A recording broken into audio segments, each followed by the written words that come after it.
This episode is presented by State Farm. Having insurance isn't the same as having State Farm. It's like needing the protection of an offensive guard on the football field, but getting an elementary school crossing guard. Sure, they're both guards, but you can only trust one to keep your quarterback safe when the game is on the line. So don't settle for just any insurance when there's State Farm. Like a good neighbor, State Farm is there. This episode is brought to you by Indeed. Stop waiting around for the perfect candidate. Instead, use Indeed sponsored jobs to find the right people with the right skills fast. It's a simple way to make sure your listing is the first candidates see. According to Indeed data, sponsored jobs have 4 times more applicants than non-sponsored jobs. So go build your dream team today with Indeed. Get a $75 sponsored job credit at Indeed.com/podcast. Terms and conditions apply. In Walmart's Huluville, everyone ready their cart. Amazing Black Friday deals are about to start. Online and in the app, such great deals to explore. Everything you love from tech, toys, and more. The days to save and the ones to remember. It's only the 25th to the 30th of November. Set your alarms. Don't miss out. These deals are epic, without a doubt. The Who's are all ready, but are you? Walmart Black Friday deals await. Who knew? No one should have to choose between their own safety and their pets. But nearly half of domestic abuse survivors delay leaving because they can't bring their pets with them. Purina is helping to create more pet-friendly domestic violence shelters through the Purple Leash Project, so survivors and their pets can escape and heal together. Visit Purina.com/purple to learn more.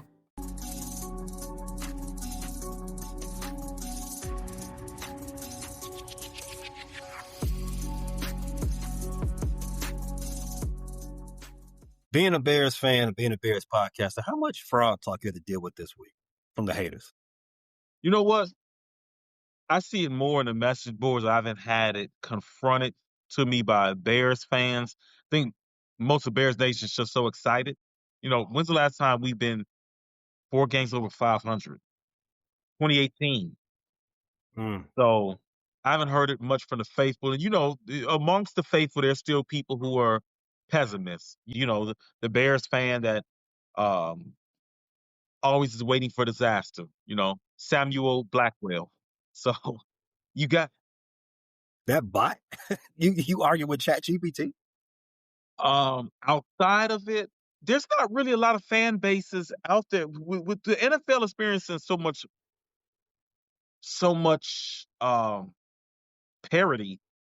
There's only maybe one team, maybe two that can kind of point you and say fraud. I mean, that's the Rams fan base. And I wouldn't say the Bills either. Maybe it's just the Rams fan, maybe the Eagles fan base, because the Eagles have a sustained amount of success. But the Broncos have had narrow wins over not so good teams. The Patriots got beat by the Raiders in week 1. As of right now, I haven't heard too much of the fraud. I think it's because of the landscape of the NFL is we don't really we're 11 weeks in and we don't really know a lot about a lot of these teams. We really don't. It's because I got to be in front of the camera doing this damn near every day.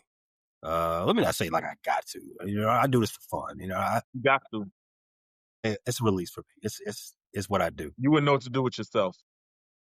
Right. I wouldn't know what to do with myself with all this Bear enthusiasm I have. I'll probably get on some vagrancy. They probably catch me in the alley somewhere in the South Loop, trying to release all that emotion out of my body. It would be in a way that would probably get me put on an offender list. Just You might be at Hollis Hall waiting to crash out on the latest Ryan Poe's draft day failure or free agency flop. You know, between Exactly. Dio and Velus Jones, you've been having a lot of pent up angry energy. You feel me, though. You feel me. So being in front of this mic is not a curse. It is a gift, not just for me. It's therapy. It's therapy. It's therapy for me, and it's a gift to everybody else. So I do not do anything that would be considered a menace to society. However, I do want to answer this question for everybody, so you can stop asking me. Do I think the 2025 Bears are a perfect team? No, I do not. Do I think this is one of the best Bear teams in the last 25 years? No. Do I think this team is a conference contender? No. Does it matter what I think? No again. Who cares what people think? What I know is that the Bears are 7-3. And if any other fan of any other team out there would do this, hats off to you. I think you might be a little bit of a clown if you do, but that's on you. That's your journey. But I would never apologize for A, winning games, B, winning divisional games, C, winning divisional games. Have the Bears had some lucky breaks? Yes. And the Bears got more lucky breaks coming up, and we'll talk about that, in a second, Q. As we get into these Pennsylvania games, they got a lot more lucky breaks coming up on the schedule. But good teams capitalize on those lucky breaks. Good teams make misfortunes of others into their positive fortune. That's how the Bears got to be 7-3. They're 5-1 in one-score games. Let's not act like that's something else. Last year's Kansas City team, they were 10-0 in one-score games last season. They ended up in the Super Bowl, Q. The Commanders last season, 8-3 in one-score game. They went to the championship game. The team we just beat, Kevin O'Connell, the Minnesota Vikings, they were 11-0 in one-score games in his first season. They ended up losing to them. Was a wild card round against Danny Dimes and them. Abnormality, if you ask me. Whether or not this team, the Chicago Bears, makes noise in the playoffs, or even makes the playoffs, is irrelevant right now. After 4 seasons, like you said, of being in the basement, not having a winning record since 2018, like you said, this is great. And all of Bear Nation is enjoying that ride. Only thing that could beat this for me is hitting the big parlay on Sunday or getting a couple of nights with my favorite IG mod. Blessings, King. I'm manifesting both for you. As far as the Bears being frauds and being lucky in these one-score games, as I've been saying when we start winning these games, we've been on the other side of those games far too much. And if you believe in the universe, since we're talking about manifestation, if you believe in the balance of the universe, shout out Thanos, then it was only a matter of time before the Bears started being on the right side of these one-score games, the right side of these meltdowns. It's time for other teams to melt down. It's time for the Bengals to not make the tackles they're supposed to be at the end of the game. It's time for the Vikings special teams to have a breakdown at the end of the game. So I'm not apologizing at all. You don't have to apologize, King. I appreciate that, God. If you ask me, though, I think the Bears are going to the playoffs because between the Packers twice, the Browns, and banged up Pennsylvania, I think the Bears got more wins left in the tank. That 2018 season was the last time the Bears finished over 500. I think the Bears got 3 more wins, at least. That's a better than 500 record this year. I think in our season preview, I think I went 10 or 11. I think you went 11. I'm pretty solid on those numbers. I think I did 10 or 11. I'm pretty sure you did 11. And I think that, I think that's where the Bears will finish, 10 or 11 wins. Mm-hmm. Of course. I mean, let's just say this. Even if, let's say I'm wrong. Let's say I'm wrong and they don't have 3 more wins. Let's say they finish 8-9, under 500. The Bears still average 374 yards per game. The Bears still average 26 points per game. That's 4th in the league and 8th in the league, respectively. That's a lot better than what we've seen in the last few years. I don't know, most of Bear, I don't want to say almost speak for all of Bear Nation, but I think the most sane portion of the fan base would be happy with that type of building block in year 1 of the Ben Johnson era. We don't have to go to the playoffs to feel vindicated, Q. At least for me, I don't. I want them playoffs. I'm not going to lie. I need them playoffs. I kind of need them. The reason I say this is because the Bears, including everything I just said, they're having a lot more wins than we've had in the last few years. Even though Justin Fields last season, he did finish 7-10. So I'm not going to put a lot of sauce on a lot more wins. You know what I'm saying? 8 wins is way more respectable than 7-10. Yeah. All of that combined, that you've improved in a lot of areas on the field and in the locker room. But the most important thing that we got the right coach, and we figured out that we got a franchise quarterback. Those are bullet point positives that we can build upon to become the next Buffalo Bills with Josh Allen, the next Kansas City Chiefs with Pat Mahomes, the next, dare I say, New England Patriots with Tom Brady. That is one guy that Caleb looks up to. That is one of his quarterback Ooh. idols. That TB12, that's kind of contagious. I like that CW18. Good ring. Ooh. Let's go ahead and patent that. Let's go ahead and CW18, yeah. before Caleb hear this and he patented it. Yeah, He's a businessman. he on it. Shorty be on it. I see. Yeah, shout out to Caleb, man. I like that about him. Shout out to him. But as we do every Thursday when we're recording, let's start off with our injury report. The Bears go into week 12, play the Pittsburgh Steelers. Their injury report so far has 16 players on it after Thursday's practice. The last couple of weeks, they've had 13, 14, 15 guys. Now it's 16. So it's a lot of guys in comparison to the Pittsburgh Steelers who have 10 for themselves. Let's start with the Bears because they're the home team and because this is a Bears show and we don't need to do too much for the Ox. On Wednesday, Tremaine Edmonds led off a group of 6 guys who did not practice. That's him, TJ Edwards, Noah Sewell. You're probably happy about that. Jaquan Brisker, Kevin Byard, and Grady Jarrett. All did not practice on Wednesday. But as we know, Wednesday is mostly an install day, it's a walkthrough. Missing Wednesday practice isn't the biggest thing in the world because you're really in your position rooms watching film mostly that day anyway. Thursday, that's when you get out there in front of, on the field, in front of the media. It actually matters if you miss practice that day. So on Thursday, the Bears had another 6 guys who missed practice, but a little different names. Tremaine Edmonds, he also missed. TJ Edwards, Travis Homer missed. Roshan Johnson missed. That's big. We'll get into that in a second. Noah Sewell, you're probably still happy about that.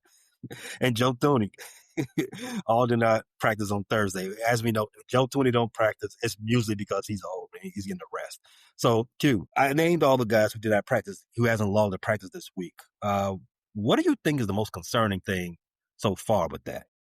Scary because even though Noah Sewell has not impressed me this year, you got all 3 linebackers out. That's wow, that's major. So that immediately stood out to me. I wasn't concerned about Kevin Byard because I heard he gets a lot of veteran rest days. Ditto for Grady Jarrett. Linebacker corpus being out is concerning. I kind of thought the running back injury situation right now is probably the most concerning. Other than DeAndre Swift, DeAndre Swift is on the injury report. He's at the bottom. He is still nursing a hip. He's had a lot of injuries this season. He's fought through them, though. He's fought through them, and he's answered the bell.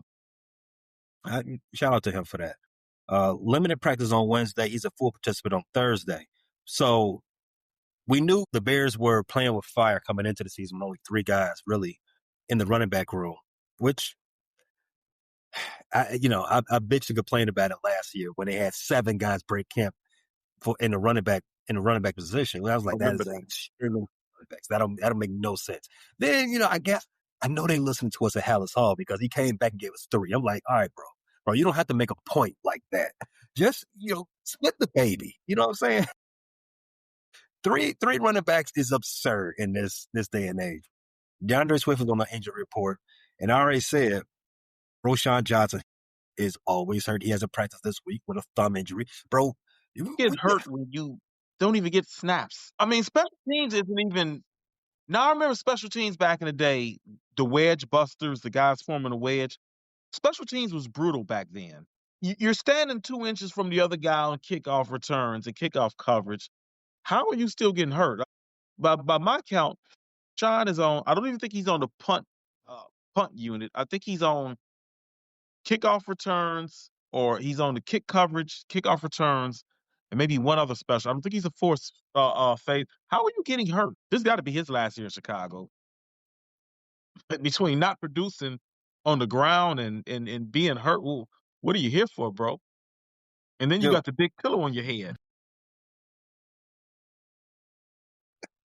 He is running around with that Stay Puft marshmallow helmet, and he's still getting hurt. And it's not the same. It's not a lingering injury. It's every week something different. It ain't concussion. It's back. It's hip. It's this week. It's thumb. Like it's ankles. Like come, bro. Like I know football is hard, but maybe, you know what? Maybe this is a match. Maybe it's not for you.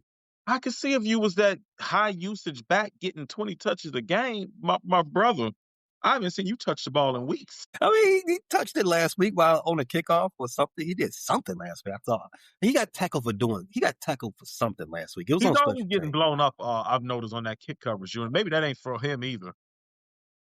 Yeah, that's the most violent part of football, special teams. Bro, see, you know what? See how we do things on this show? We uncover the mystery of the Chicago Bears. Roschon Johnson is fragile. You should not have him on special teams. And because he's fragile, he should not be a running back. And because he can't play running back and can't play on special teams, Should not be in football. retirement time, bro. He ain't been right since old boy on the Houston Texans slap. He been damaged goods ever since then. Boy, man, I don't know what to say about the kid, man. But yeah, so Roschon Johnson, he hasn't practiced this week.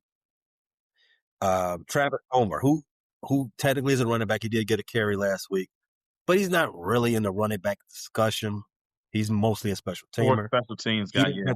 He practiced he did not practice on Thursday. He was limited on Wednesday with a hamstring and a knee. So that's really the only running back that's full healthy. Well, quote unquote full healthy is Manungai. So Q. First 1 through 5 for this episode. Your confidence in the Bears be able to run the ball come Sunday. Behind that offensive line and what that offensive line doing, still confident. And the Steelers have not been very good against the run. I mean, they haven't been brutal against the run, but Steelers defense in general hasn't been well. So I still think we're going to be able to. I've filibustered long enough. I think the biggest news this week, as it relates to Bears and injuries, is not even Kyler Gordon. He's having his 21-day window open up.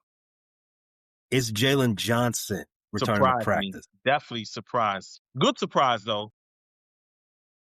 He had been doing some stuff off to the side, doing resistance band. Yeah. Yeah. Today, he was a full participant in practice today, Q. So he's going to go. Look, it's trending in that direction. You get a full participation. I'm going to say trending because we've seen this before. You know, especially with him. I think before going into week 1, he was a full participant on Thursday and didn't play. But it's still shocking. It's still surprising. When he left the game in week 2, and then they said he had to have surgery, they said, in quote, off the bone. He tore his growing off the bone. I don't know if you follow him on social media, but I told you he had like literally a bag, a drain. Q, I sent that to you. Yeah, I sent that. Okay, I saw. Oh, you sent that to me. Okay, yeah, but he had a drain. Yeah, that was scary. That's scary. You know, we see him get hurt. We see it, but we don't see the long road to recovery. So when you see things like that, it's like, wow, that's how he getting down, bro. Go toward off the bone. He kicked off the tenderism movement, really, if you think about it. Have you seen that old dude that picks up the meat and it falls off? Well, where is that restaurant? And if I order from there, he's got to be there, standing at my table doing that. It's in L.A., I think, or somewhere around L.A. Yeah, I've seen the videos. I love black people. I've seen on TikTok, it was a woman remaking that video. She pulled out her rolls and she shook it and it came off this charger. She threw it down, took the glasses off and slammed it just like it did in the video. I'm like, hey, that's funny. That's funny. I love black folk. Creative. Very creative. All right, so let's scale of 1 to 5, Q. Your confidence in TJ, JJ, and Kyler playing Sunday. All playing a 2. Somebody's not going to make it. Okay. Believe it or not, I think Jalen is the most likely to play, even though he had what appears to be the most devastating injury. I just got a feeling somebody's going to be held back another week. Yeah, and I hope it's not. TJ, it's just ain't the season. Kyler is nursing a hamstring, right? Kyler's a hamstring. Well, actually, no, they got him listed as a calf. But we thought it was. But the calf can be tricky too.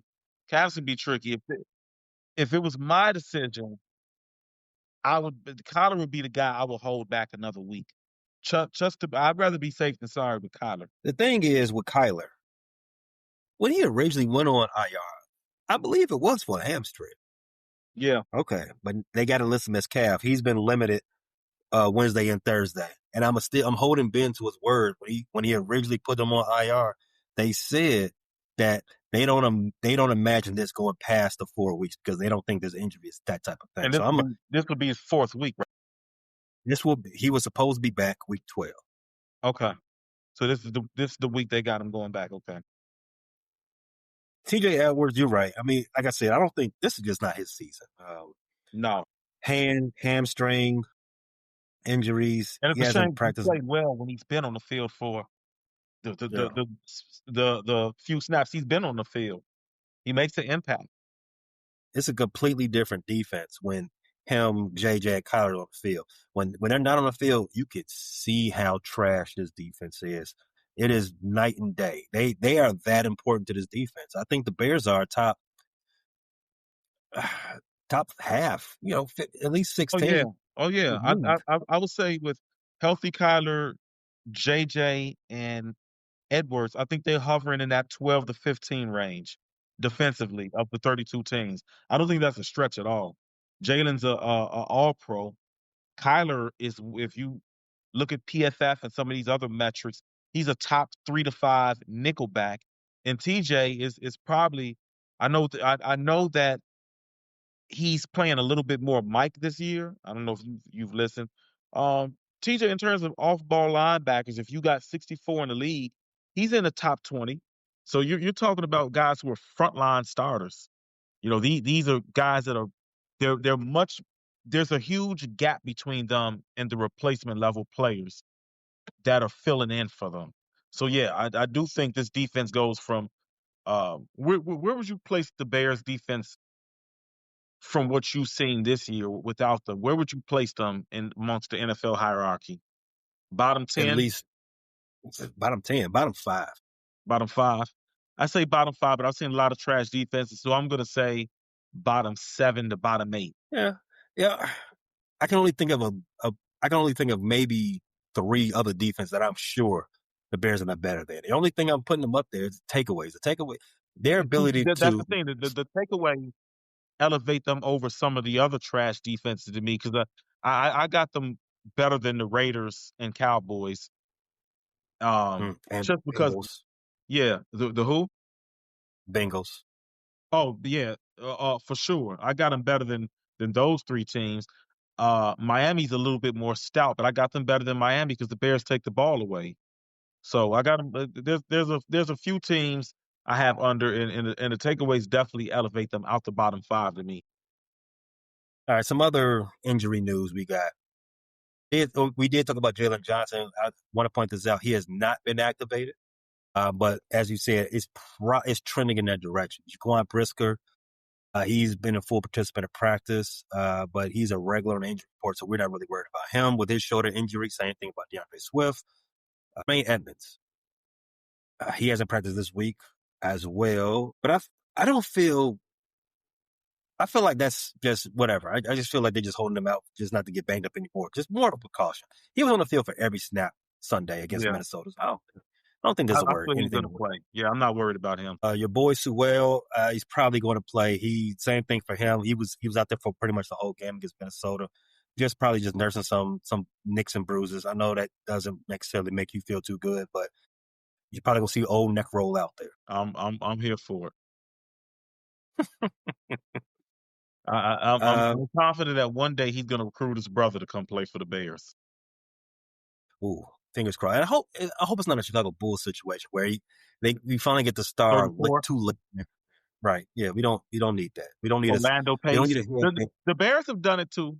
I think all Chicago sports teams have done the thing where we get the guy way out of. I mean, Ken Griffey was in a Sox uniform, and Sox fans still try to claim Ken Griffey as one of theirs. I'm like, they try to claim Ken Griffey.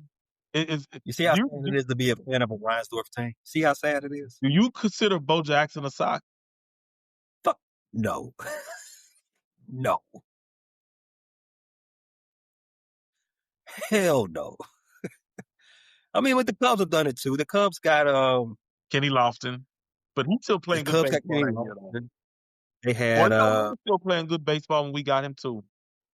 Now we got Moses Greg Maddox Alou, back the second time. That was Juan Pierre. Juan Pierre. Yeah. Who else? What's my man? No, Rafael Palmeiro was earlier in his career. We didn't get him did during a you good count time. Greg Maddox? Yeah, the Cubs seem to get the guy before he has the great years. Schwarber, one of my favorites, Kyle Schwarber. Say that one more time. One of your what? One of my favorites, Kyle Schwarber. You know, not I mean, he was that was one of the guys that I pleaded with the Cubs not to let go of. And as you see, now he's having 50 home run seasons. Got to get me on that baseball show. Got to get me on that baseball show. Schwartz. We need a cap graphic on here because you are feeling it right now. The Bears had Jared Allen. Oh, the Bulls, man.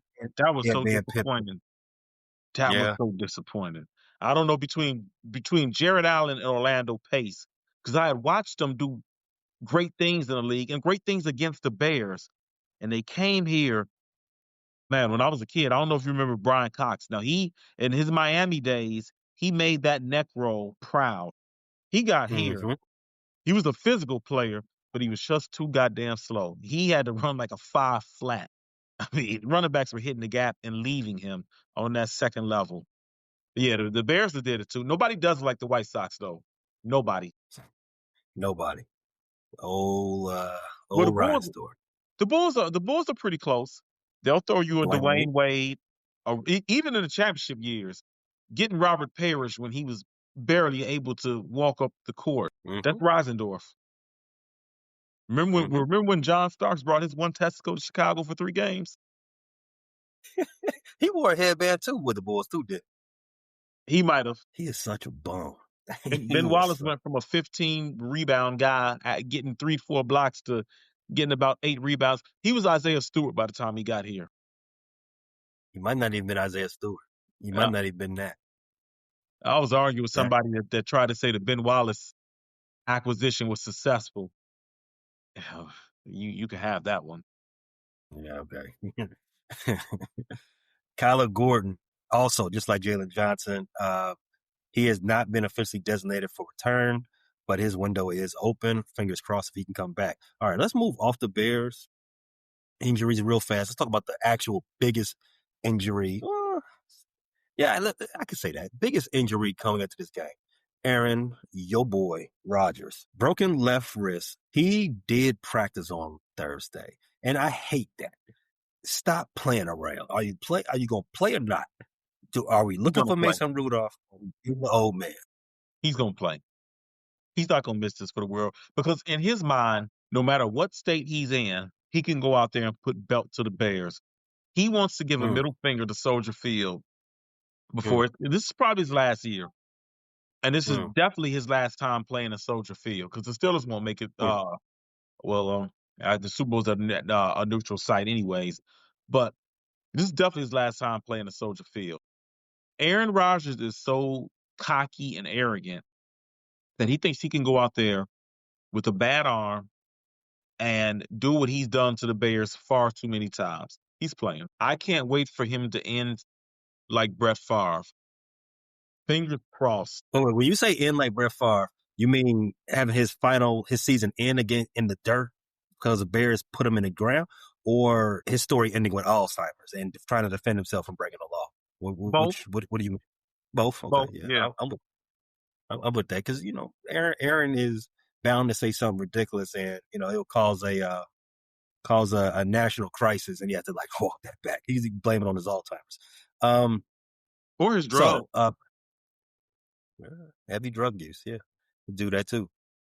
His injury is described as minor. The final word on his availability is not expected till Friday afternoon. So the Bears are going to have limited time to prepare for whoever is going to be the signal caller. And it was, you know what I think is going to happen? Because the Steelers do this type of shit too. They're going to say he's a game time decision. And you know what? I'm going to ask you this question, Q. Who do you prefer to see as the Steelers quarterback on Sunday? Aaron Rodgers. I want him to I do end too. just like Brett. Do you remember the guy who ended Brett Favre's career? You better, because he is forever a Corey Chicago Wooten. Bears legend. Corey Wooten. Corey Wooten. I will never forget Corey Wooten. I think they should he should end up in the Bears Ring of Honor just for what he did that day. I am going to I wish there were some odds laid on somebody ending Aaron Rodgers' season. I'd go with Austin Booker. Or That's the perfect Corey Wooten archetype, Austin Booker. Or it could be That's CJ. perfect. He has no respect for anybody. I would love for him to come on a hot blitz, CJ or Kyler, and just end Brett Favre. Hit that arm and just let it fold. I want it to fold backwards like Jaden Daniels' arm did. Ooh, graphic. I like it. Bear down. Since I've been calling it since the schedule came out, Q. I've been circling this week. I want the Bears to get that lick back. We got to slide our ops one last time, because I do agree this is last season. I mean, if we're gonna get it, we gonna get it. You gotta get it now, or he's gonna have to eternally have that over. I don't want that. However, and the way he talks, he's gonna go on one of these tripped out little extremist podcasts and continue to talk to Bears. He doesn't even play for the Packers anymore, and he still uses we. When he describes the Packers' recent advantage in the rivalry with the Bears. He still says we, and he still holds Jordan Love's penis, which bothers me. Not that I'm against him holding Jordan Love's penis. Love is love, and they seem like the type of guys that love other guys, and there's nothing wrong with other guys that love other guys. That's their thing. But the thing that I don't like is you were a dick to him all 4 years. Didn't he lead with "It's not my job to mentor him"? Was it just like Brett Favre treated him, right? Mm-hmm. And now you speak all glowingly of him. It's really weird, But I go back and forth with this. I do want that opportunity to put his ashes in the wood. I want that. However, if playing Mason Rudolph is a clearer role for the Bears getting 8 wins, I want that. You know what I'm saying? I want the Bears to get an 8th win more than I want anything else. 8-3 would pretty much cement my belief that the Bears are going to the playoffs. You go 8-3. It's not too many teams start off 8-3 and don't make the playoffs. In fact, 8-3, I'd be start looking at. I start to feel confident about not just making the playoffs, but winning a division and hosting a home playoff game. Right. All right, Q. Let's get into our preview. Let's talk Bears offense versus Steelers defense. The Bears are coming into this game 7-3 against the 6-4 Pittsburgh Steelers. The Pittsburgh Steelers are led by Aaron Rodgers, whose averages are 100. Well, we'll get that. Who has 19 touchdowns on the season. Their leading receiver is DK Metcalf, 37 catches for 551 yards, 5 scores. Jalen Warren is their leading running back, 536 yards on the season, 2 scores for him. Caleb Williams, you all know, the franchise quarterback, 2,329 yards through the air, 13 touchdowns to boot. Leading receiver Roma Dunze, 39 catches, 600 yards, 6 scores. DeAndre Swift leads the running back room, 634 yards and 4 touchdowns. The Chicago Bears lead the all-time series, 19 wins to 8 losses and 1 tie. And the Bears have won 3 of the last 2 meetings between these two teams. Q, even though I said the Bears have won 3 of the last 2 meetings, I don't feel like that. Because the only thing, when I think about the Bears playing the Pittsburgh Steelers, you know what I think about? I think about Jerome Bennett's running Brian Urlacher over. Even though I don't have the most rosy, opinion or of Brian Urlacher, I think like we didn't eat the slide on the Steelers for that. You said the Bears have won how many of the last? 3 of the last 5. 3 of the last 5. Okay. I remember one we lost. We shouldn't have lost. If you remember, Clay Marsh's got excited. They gave him a 15-yard penalty after you remember that game a couple years ago? I remember that. That was in the Nagy. Was it in the Nagy era? No, that was in the Fox era. You talking about? No. Eberflus era. Justin Fields played that game. Yeah. I remember that. We lost the game by a field goal, I think. Yeah, they kept the drive going because he's celebrating. They said he toned the sideline, which is ridiculous. Mm-hmm. So we've really been owning the Steelers lately. Let's get into the strategy because let's start with the Bears offense versus the Pittsburgh Steelers defense. The Steelers have an elite pass rush. We've said that a few times about a lot of teams this season, and none of it has been a huge issue so far in the game. Whether that's good pass blocking, shout out to Darnell Wright, shout out to Joe Tooney, shout out to Jonah Jackson, Drew Dalton, and the rest.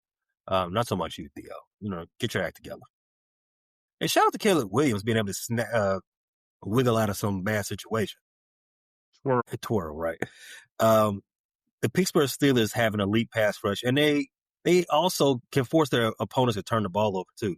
They are going into this game against the Bears offense. They're still seeking some consistency, trying to exploit the weaknesses of the opponent's defense. What do you think the biggest weakness for the Steelers defense is? I think it has been and continues to be through the air. I think they've been exploited through the air a lot, but they've also been susceptible to the run. I think Jalen Ramsey has seen his best days in coverage. I believe it said a couple weeks ago he's been playing a lot of safety. Mm-hmm. Joey Porter is their number one corner, and he's not very number one corner like. So they just haven't been able to find guys good in coverage. So I would say the pass, but the Steelers have been susceptible to the run this year too. That front seven it's showing some age. And I know Cam Hayward has been in and out the lineup. He didn't know if he wanted to retire. Is it Highsmith? I think he's been banged up too. So their front seven hasn't been the classic Steelers front seven we've seen for the last 2 or 3 decades. So the Steelers defense is a pretty middling group. It's actually probably not much better than the Bears. In fact, I think full health, I would take the Bears defense right now. I think they're weak through the air, but in particular, I think they're weak defending the middle, defending the hashes. I don't think their linebackers are very good at covering. Patrick Queen, he's not a great cover linebacker, and I don't think they have any great cover linebackers. And why I'm saying this because tight ends have been beating their ass all season. The Steelers I didn't realize that the Steelers actually are ranked behind the Bears in yards per game. Wow. They haven't been a good defense. And I'm saying this on the heels of the Bears trying to exploit the Vikings' inability to defend tight ends, come in and coast Loveland. They made their presence felt in that game. It may not show in the box score, but if you watch the game, you saw that there was an opportunity. Komet and Loveland was not having any problems doing what they wanted to do out there. Yeah. The Steelers, through 10 games this season, tight ends have gotten 7 touchdowns in 60 catches against them. Wow. I expect the Bears to be out there in 12 personnel a lot Sunday. It might be cold in Chicago. It might be, because I've seen the weather. I think they are forecasting the polar vortex may hit Chicago sometime next week. If it comes a little early on Sunday, I expect this to be a very rough game. I welcome it if Aaron Rodgers is out there with that cracked bone in that left arm. Oh, that's going to be not so good on that arm. It won't be good at all. And the Bears are playing again. Aaron is going to be on so many drugs, he might not even know he has an arm by the time we'll kick off. Because we know how Aaron gets that. That's why he's able to play. He's going to be loaded up on so many psychedelics. Listen, all you hustlers out there, make sure you let Aaron know you got the best stuff in town. He's got lots of money. He's got lots of veins and lots of orifices to shove those drugs in. So make sure you get your money. He's got money too. Hey, Black Friday is early. If you're a real hustler, you got to this your time. This your time to make that coin. You know what I'm saying? Get that bag. If you a bag chaser, get after it. The second biggest weakness for the Steelers defense this season. Meet the computer you can talk to. With Copilot on Windows, working, creating, and collaborating is as easy as talking. Got writer's block? Share your screen with Copilot Vision to help spark inspiration, and use Copilot Voice to have a conversation and brainstorm ideas. Or maybe you need some tech help. With Copilot Vision, Copilot sees what you see. Let Copilot talk you through step-by-step guidance so you can master new apps, games, and skills faster. Try now at windows.com/Copilot. Hello, I'm Diane Morgan. If you know who I am, you know who I am. If you don't, who cares? I'm here to explain Italian Time, a holiday phenomenon where Italians throw away their clocks and gather for eternity with San Pellegrino. I've been at this party so long that I've eaten 5 courses, hugged someone's grandma twice, and been offered a job in the family restaurant. So this holiday season, make sure to bring enough San Pellegrino to last you through the meal, the after meal, and the entire goodbye ritual.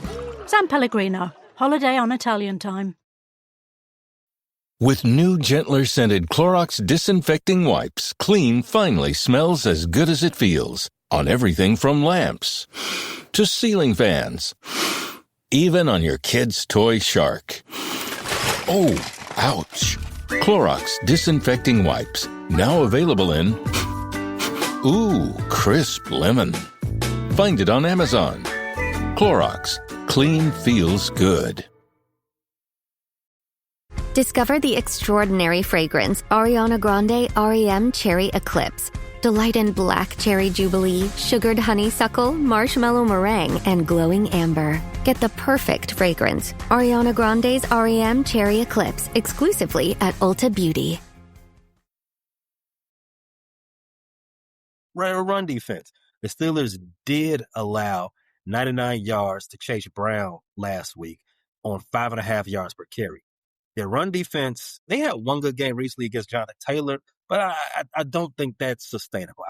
For the season, their run defense has been pretty mid. They are 13th. It's mid, like I said. They're giving up 106 yards per game, which if you compare it to the Bears, whose run defense has been pretty good the last, I don't want to say mid. It's been trending better, and we've had a lot of injuries to speak for that, but they're still on the season. Pretty bad. 25th in the league. Q, scale of 1 to 5. Being DeAndre Swift, Kyle Monunga, DJ Moore, them being able to average 4.5 yards per carry Sunday. I'm at a 4. So I feel like the Steelers, you look at their defensive ranking against their run, they're 13th in the league against the run. But so that's around middle of the pack, upper middle of the pack. But I don't think they've even been that good to say the Steelers' pass game the passing defense has been so vulnerable. I feel like teams have chosen that area to attack more than their run. Because watching Steelers games, it doesn't seem like they're able to stop the run with any consistency. It's just that teams find other areas of weaknesses. This is not a good Steelers defense. Like I said, we debated about the Bears being pretty bad. The Steelers are actually ranked lower than the Bears defensively. Let that sink in. If we've been upset about our defense is, statistically has been better than the Steelers. So I feel like now I'm talking to myself. I said a 4. I'm going to go with a 5. The Bears are going to be able to run the ball against the Steelers. That's exactly right. It's definitely a 5. The Bears ranked second in the league in rush yards per game, just under 150 a game. Steelers giving up 100. That's not bad, to be honest with you, but I definitely think the Bears going to average 4.5. Yeah, easy.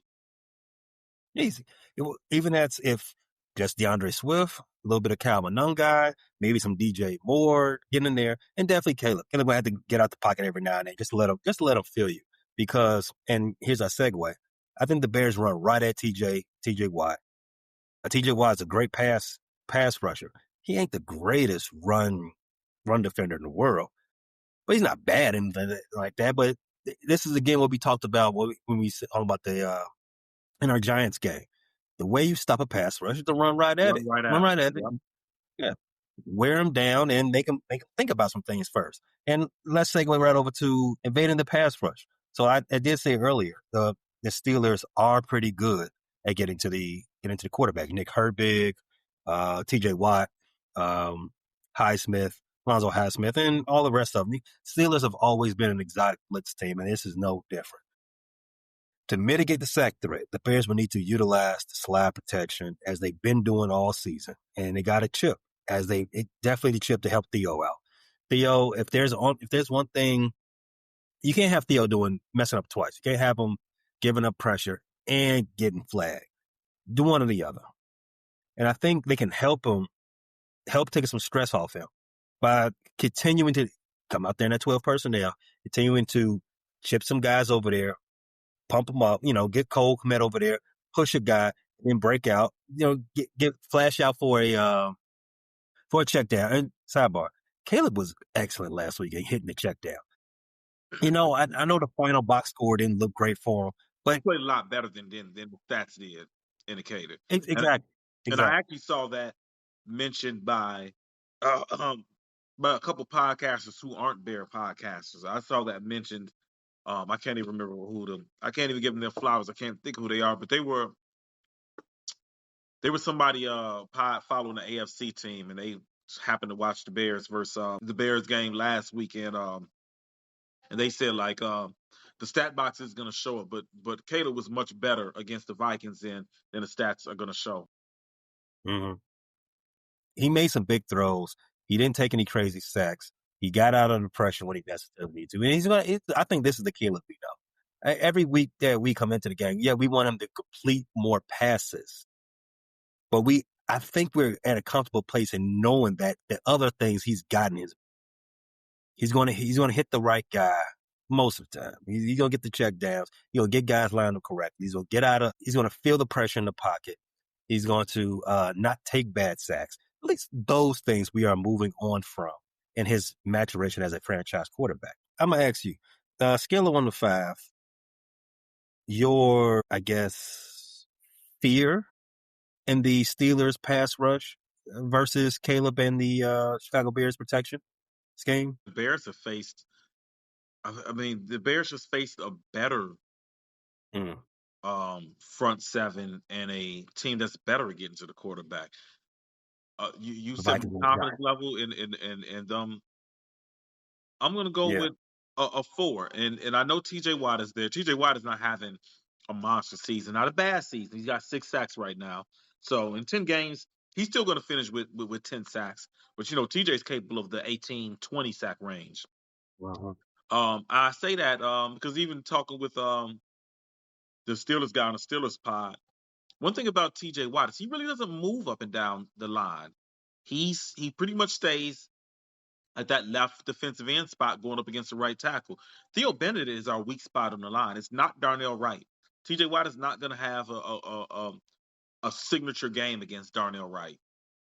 So I think the one place you could take advantage of the Bears is Theo, but I don't think they'll have the personnel to attack him. I know Highsmith will probably be on that side, and he's a very good player, but I have confidence that Theo can hold his own against Alonzo Highsmith.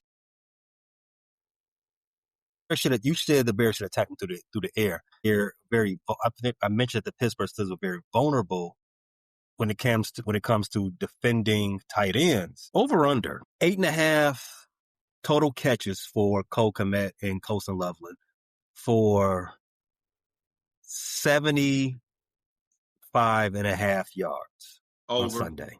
Over, and I'm not going to hide this. I have extreme bias. I am starting Colson Loveland in 3 leagues right now. So, God damn it, you better. I hope that's all Colson Loveland and a tutty. Put a tutty in there. Stick a tutty in there, please. Colson Loveland for anytime touchdown score. I'm already putting that in my parlay. Last week, Colson Loveland, he had 40 yards, and Cole Kmet led the team with 45 yards. So I think 75 and a half yards combined is on the low side. I'm going with you over, especially against.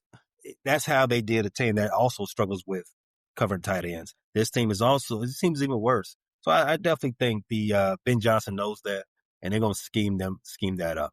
So the overall passing attack, Caleb Williams, he hasn't been good recently, and as it relates to completion percentage, he's under 60% in 3 straight games. Passer rating under 84 in 4 of his last 5. Last week, he recorded a 68 rating. 50% passing, 193 yards, 0 touchdowns. The box score has not looked pretty. But I'm telling you, if you watch the game, and not as a fan, not watching it for the first time with all the drama still in front of you, come back and watch the game a little later, as you already know the outcome. Just pay attention to what's going on out there. Do a little analytical work. You can see that it's not really that bad of a game. You know what I mean? Yeah. But with all that, there does need to be an improvement. And for one, from him, and two, offense in general, again, red zone efficiency. The Bears cannot continue to not come away with 7 when they get into that red zone. That's why that game was so close in last week, because the Vikings should be put away. Every team that we beat should be put away early. It's just we keep bringing Cairo out there because we can't. Because when the field gets smaller, we forget what we're doing.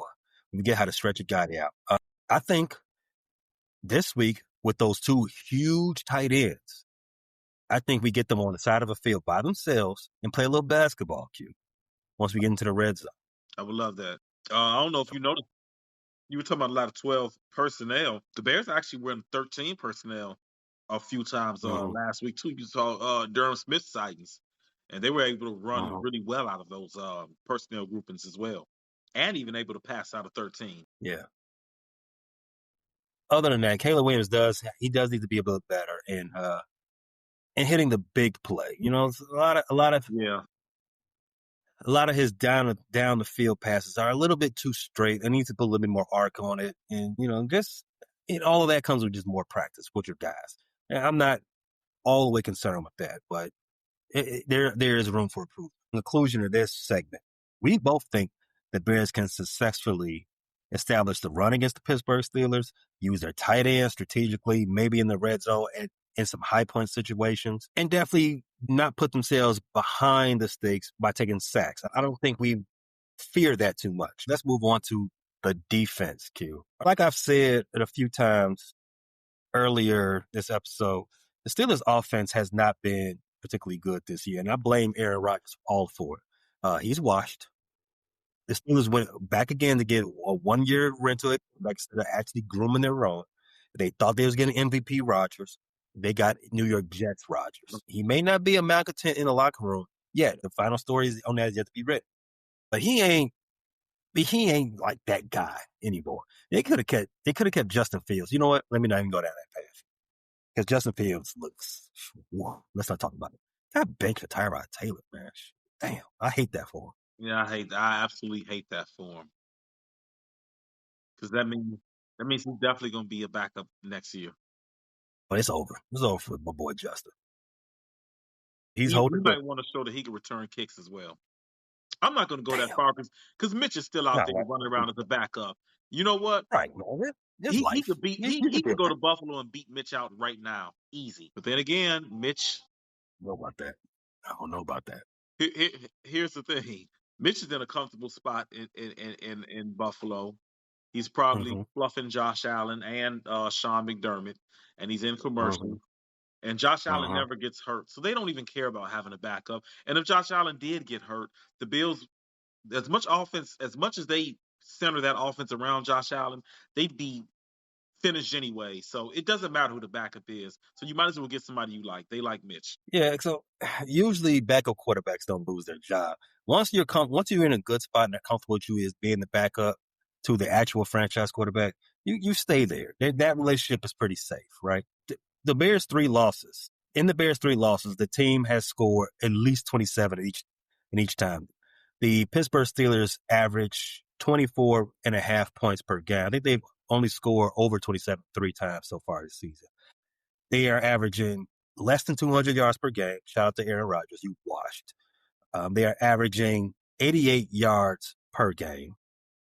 While the Bears' defense is giving up. Well, the Bears' defense, we talked about how bad the Bears' defense is. They're giving up 231 yards per game, and they're giving up 133 yards per game on the ground. Scale of 1 to 5. The Steelers can have a season best in passing yards against the Bears' defense. Not if Kyler and Jalen Johnson show up. That I'm on that with a 1 or 2, and I only am going to go up to 2 because that's in case the Steelers get down double digits and are just throwing against soft coverage, throwing underneath routes against soft coverage. I think in the preview with the Steelers guy, I said I expected a close game because that's what the Bears have been playing. The more that I look at this preview and I've given it time to marinate this week, this might be the week where the Bears gain some distance between them and the opponent.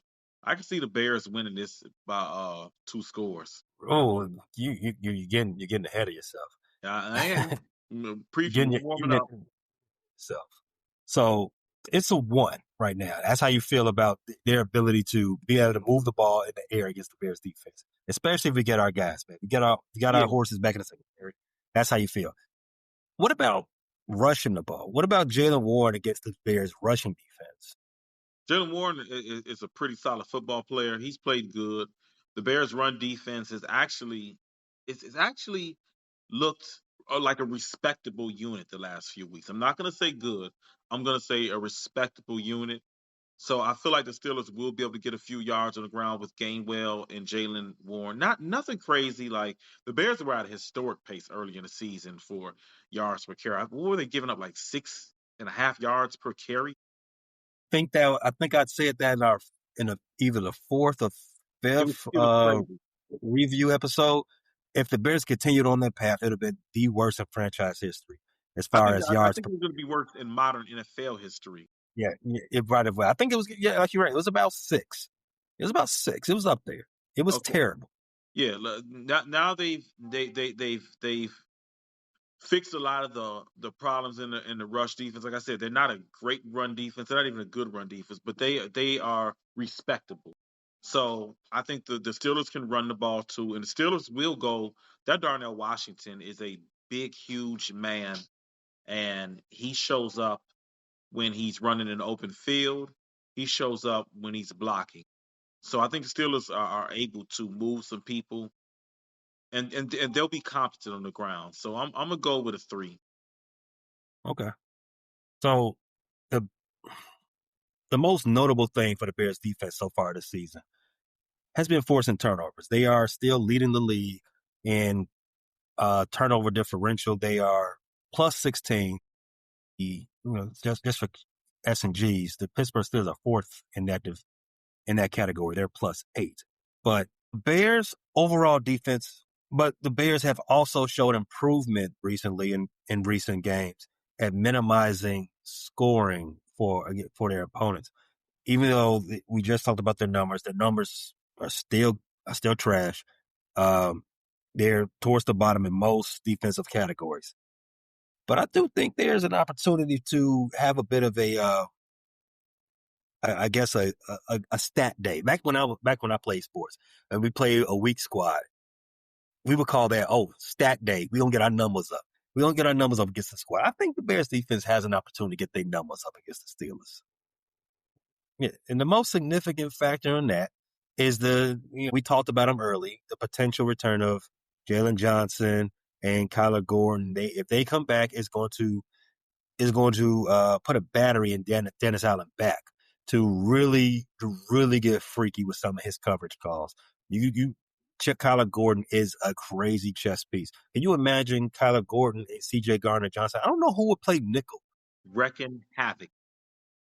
The great thing about that is Kyler Gordon has a little bit of versatility where he could play outside corner. So you could see both of them on the field at the same time. So you could see Kyler Gordon, and that's why I say the Bears defense will look really respectable because now Nahshon Wright has done a really good job. Don't get me wrong, but he's not the same player or the same corner that Kyler Gordon is. So you instantly upgrade that. You can move Kyler outside a little bit. You can even move Kyler outside a little bit for Tyreek, and then have CJ at nickel. So you got some versatility. And I read somewhere that a lot of old Saints games they played a lot of dime. So they had a lot of. That's what I'm talking. That's exactly what I'm thinking. You're reading my mind. If CJ can't go, and you're sick of Noah's shit, right? You're sick of him being out there. Why even put him out? Let's just play Tremaine. Let's just play Tremaine and put CJ Kyler both on inside corner responsibility. We can we can have Kyler out there, spying. Scary blitz packages. That is scary. Crazy. Because scary. they both have great anticipation and great skill blitzing, and both of them are physical tacklers. So you don't really worry about losing too much physicality and too much in run support if you have one of them in for a linebacker. So yeah, I would love to see what Dennis Allen's going to do if he gets those two guys with their skill sets on the field. The only thing, that does sound great. The only thing that I'm a little bit thrown off a bit is the Steelers do got some big guys playing tight end. Jonnu Smith, you know about him. Darius, if I'm saying his name right, Darius Washington. Darnell. He's a basketball player. He is a 90s power forward. He is. I think he's listed at 6'8" and 270. Yeah, he's about that's about right. But he's not stiff. He's not stiff. He's not a stiff guy. He's big and he's fit. I don't know if you saw the game last week. Did you see that he caught a little breaking route and stiff armed one DB to hell, ran through one tackle, and then trucked the other one before going out of bounds? He made 3 Bengals his bitch on one play. Did you see that? I did. We can't have that. We can't have that. I know Darnell. I know he's from O Block because he's 300. He 300 pounds. But we can't have him out there, pushing motherfuckers around. He's not used that much in the passing game his whole time being in Pittsburgh Steelers. We can't allow him to have a career day against us. That's the one thing that's in college. I don't know if you watch Georgia football, but he was in Georgia. He was he stood out, and they used him in the red zone. But I knew he was going to make the next level just because of the size and what he could do in a run game, and when he get the ball in his hands, how physical he could be. Yeah, no career games for Darnell, Freiermuth, DK. We're not going to have the old DK back that was the fantasy bully. DK, get your little 3 catches for 45 yards and sit your ass down. That's what you got coming. The Bears defense struggles to generate much pressure on quarterbacks, even whether it's statues or mobile guys like Jackson Dart. The only time they really get a lot of pressure on quarterbacks is when they blitz. Shout out to C.J. Gardner-Johnson. Would love to have Kyler back just for that situation. So, and we already specified that they have issues stopping the run. So, in my opinion, the Bears cannot, underline this, cannot get to the quarterback with just 4 defensive linemen. And so, Dennis Allen, I am hoping for you to get Kyler back because we want to be in that backfield. We want to play in the Steelers backfield. We want to get at Mr. A-Rod, Mr. 12. We want to holler at 12 because we don't fuck with 12 around here.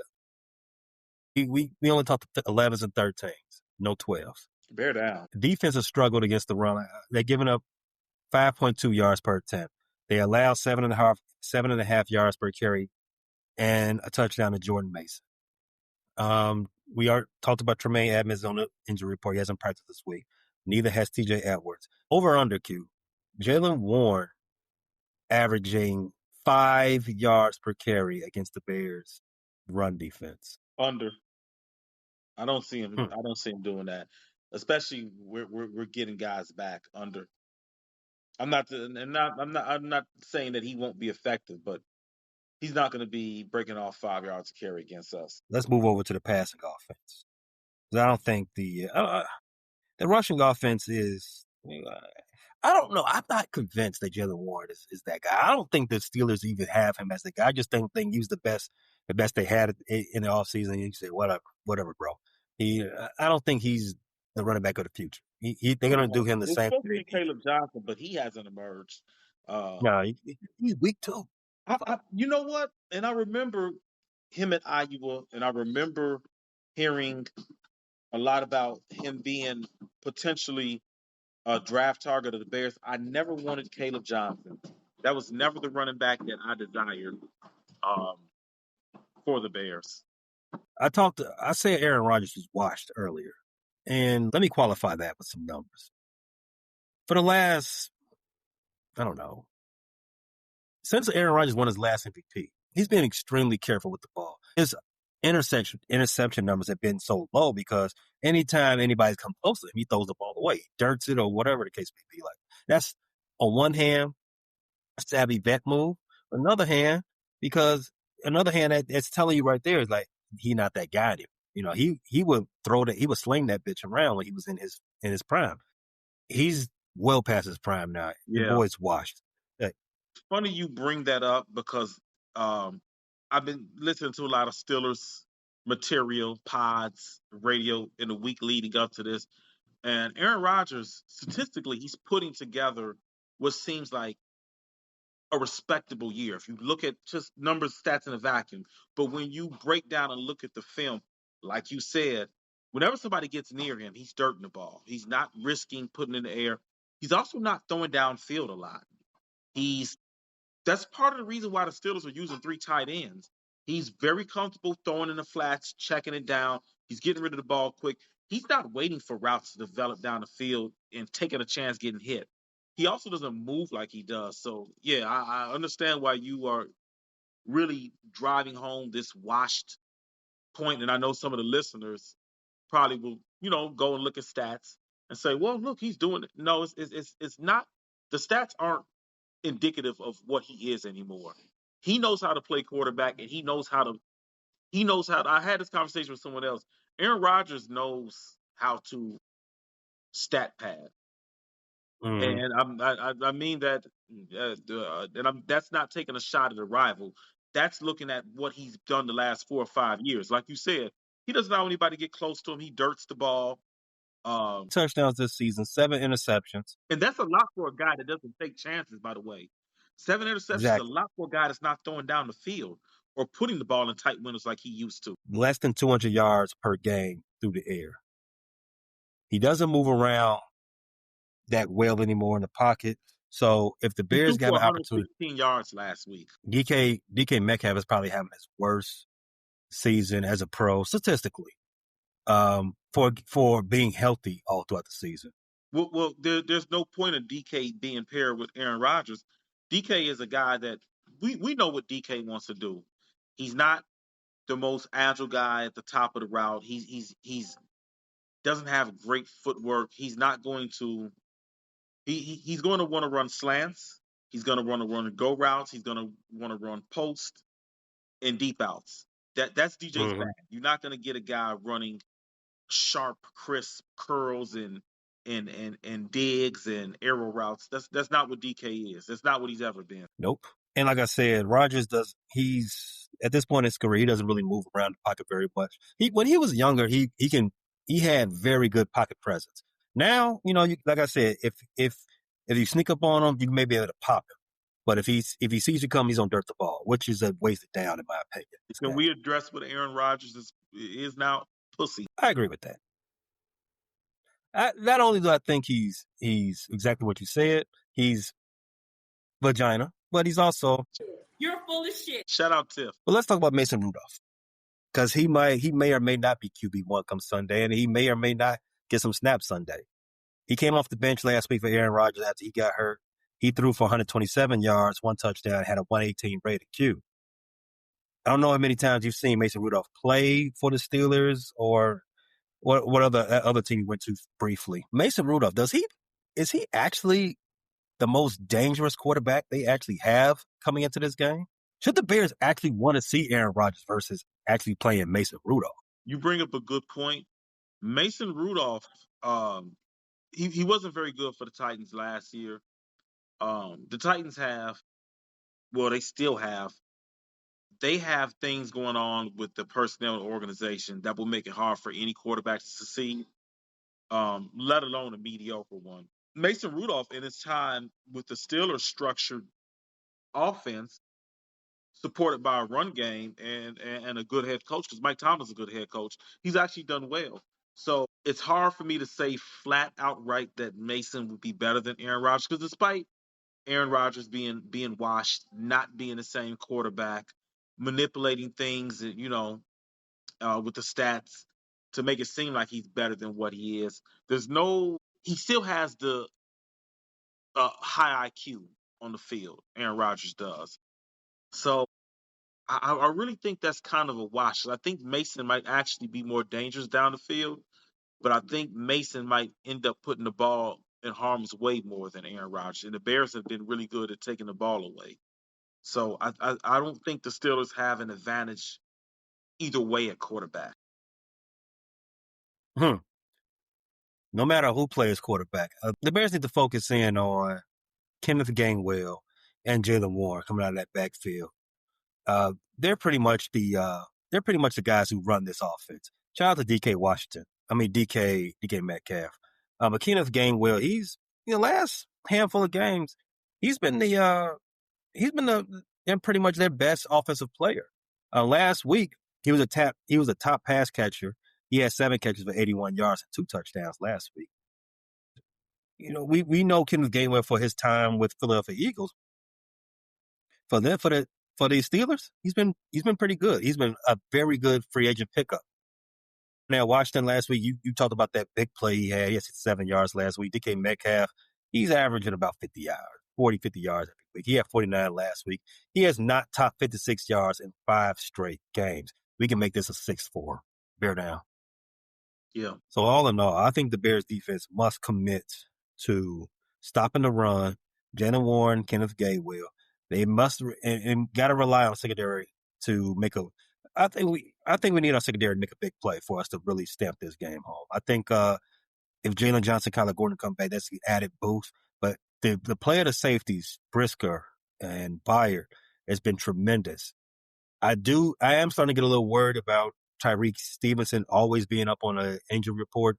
I think it's hurting his play a little bit. Nashawn Wright has been up and down. He's made some big plays, but he's also been torched a couple times. And it's leading me to believe that the Bears are either going to make a big play, are going to need to make a big play in secondary to win this game.